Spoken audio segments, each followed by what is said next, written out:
Hi, everyone. This is Michelle Newman with Tax Masters Plus, Real Tax Debt Relief. Hey, I wanted to take some time and talk to you about the stimulus payments. We are on round two now, and a lot of confusion has come about in reference to when will I get my stimulus? How am I going to get my stimulus payment? Am I eligible to get the stimulus payment? So there's a plethora of questions, and I know that not only you might have some, but someone you know will probably have a question, and you might be able to answer it for them. But what prompted me to do this short video is I received a phone call today from Fox 59, a news channel in Indianapolis, asking me if I would do a short interview with them to talk about some of the challenges people have been experiencing with receiving their stimulus. They're waiting on it, anticipating it, needing it. So I want to answer some of those questions. How much will you receive? When will you get it? What if your direct deposit account information has changed? How can you check on the status of your payment? Where is it? Another question that other people have is, what if I moved and I received a check last time? What if I didn't have to file, or I haven't filed yet? People are starting to file their 2020 taxes. And there's some things you can do to receive your stimulus with your 2020 tax filing. What if I didn't get the first payment? Will I get the second payment? What if I owe taxes? So there's a whole lot of questions, a lot of confusion going around associated with this. So let's shed some light. So who is actually eligible for the stimulus? How much is it going to be? So people who filed 2019 tax return can pretty much be assured that they're going to receive the stimulus payment. Now, it's just a matter of some things change throughout the year, like direct deposit information. If you move, some of those things could, if you use bank products through your tax preparer, had your fees come out of your refund, I'll talk about what's happening with that. Um, Social Security benefits. If you receive Social Security, retirement, or disability, you're automatically eligible for the stimulus payment. Veterans are automatically eligible. If you receive the first one, like I said, you should be entitled to get the second one. And then those of you who use the non-filer tool on the first go-round will automatically be eligible for the stimulus payment. They're relying on the 2019 tax filings to have the most up-to-date information for you to determine if you're eligible, where you are, and what your direct deposit information is. Now, if you used that non-filer tool last year, more than likely your tax return was slowed down, or you may not have even received it yet, because when you filed it electronically, it rejected, because the IRS is saying, hey, we already got a tax return with that Social Security number. So what had to happen is you had to mail that return in, and they are still in the process of opening up mail, delayed from the onset of COVID. So they still have tractors of mail to go through, and a lot of tax returns have not been processed yet.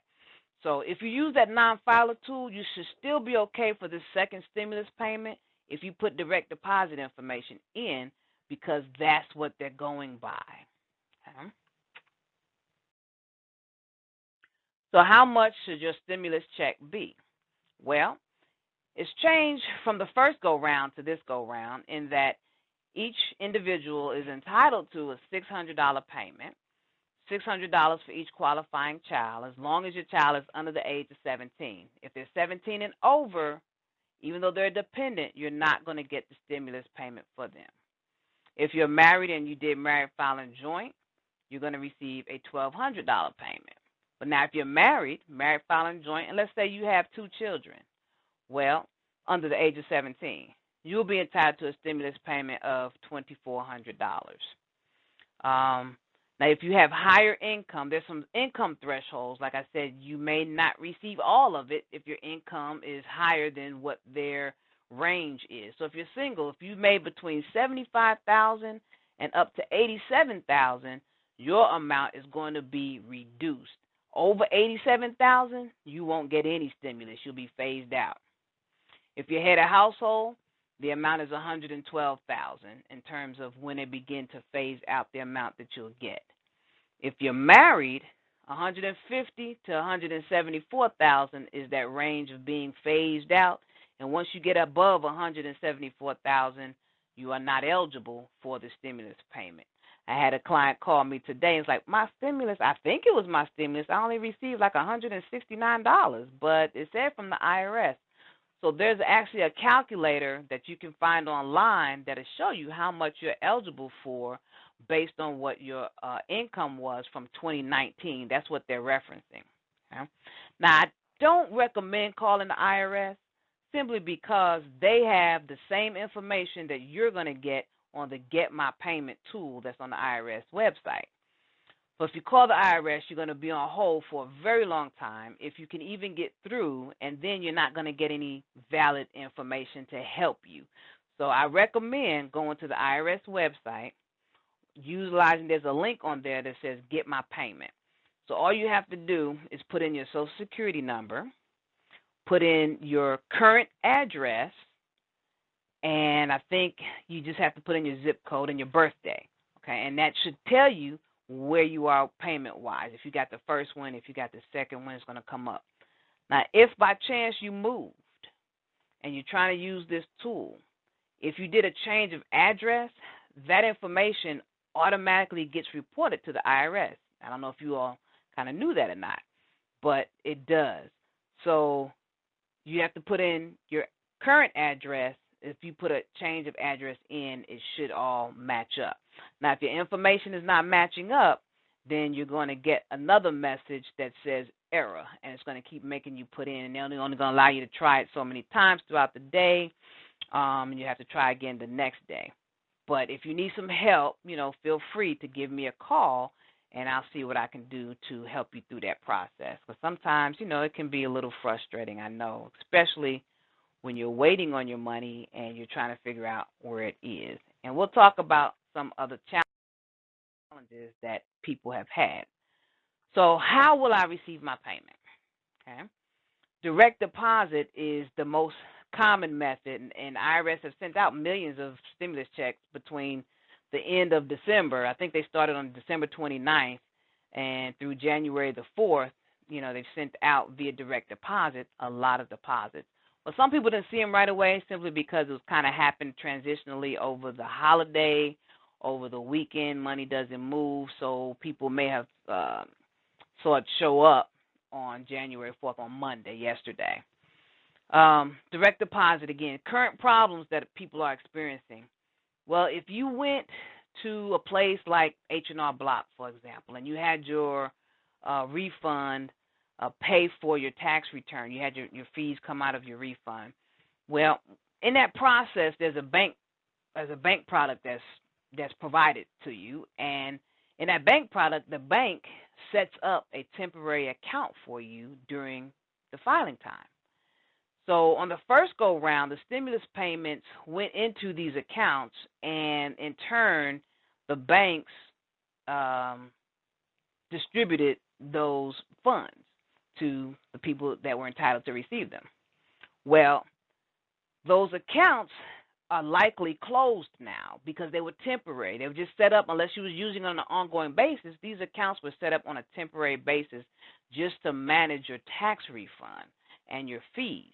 So now when the IRS is trying to direct deposit, because that's the information they have on file, it goes to the bank that no longer has a valid account for you. So in turn, that bank, it bounces back to the IRS. And that takes about a week for that process to happen. And then the IRS is going to turn around and send a check. Or they may send a government-provided debit card to issue your refund. Some people received this debit card last time for the stimulus payment. Personally, I received a check in the mail. Our family, we received a check. It was over the weekend. But if your direct deposit information has changed, that's going to be the process. They're going to automatically send it to what they have on file. It's going to bounce back. In turn, they're going to have to reissue a check. And if you have moved, they don't forward checks if you haven't updated your address with the IRS. It gets squirrely. So one resolution to that is When we file your 2020 tax return, there's something called a recovery rebate credit that will entitle you to receive your stimulus payment when you file your 2020 tax return. So if you did not receive the first stimulus payment, perhaps you didn't file 2019, or in 2019 they were looking at 2018 and 19 to evaluate the first stimulus payment to find out where you were to provide it if you filed, if you qualified. This stimulus payment, they're relying on 2019. So you very well could have not received the first one. So you're still entitled to it. Just because you didn't receive it doesn't mean you can't get it. So we want to make sure that when we file your taxes for 2020, we account for what you should have received based on yourself, if you have a spouse, if you have eligible children. There is a worksheet for us to use to calculate how much of a rebate you are entitled to. Now, for the second stimulus payment, if you have not received it by the time you file your taxes, you can actually claim the recovery rebate to account for that in this filing for 2020 tax season. So you want to make sure that you determine if you are eligible for the first stimulus and or the second stimulus and obtain that credit when you file your tax return. Now, if you're not one of my clients and you're going to someone else or you're trying to do your taxes yourself, that's something to be mindful of, that you can still get the stimulus payment, number one and number two.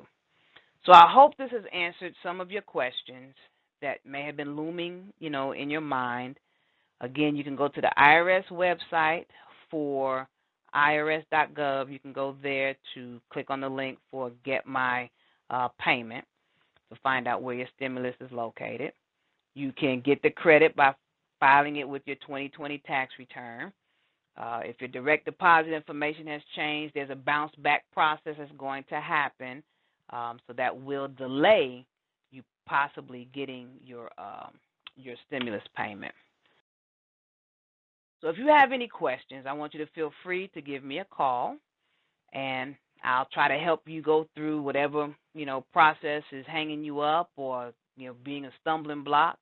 And just give me a call. You can visit my website and find out a little bit more about who we are. But 2020 filing has started, and we're here to help.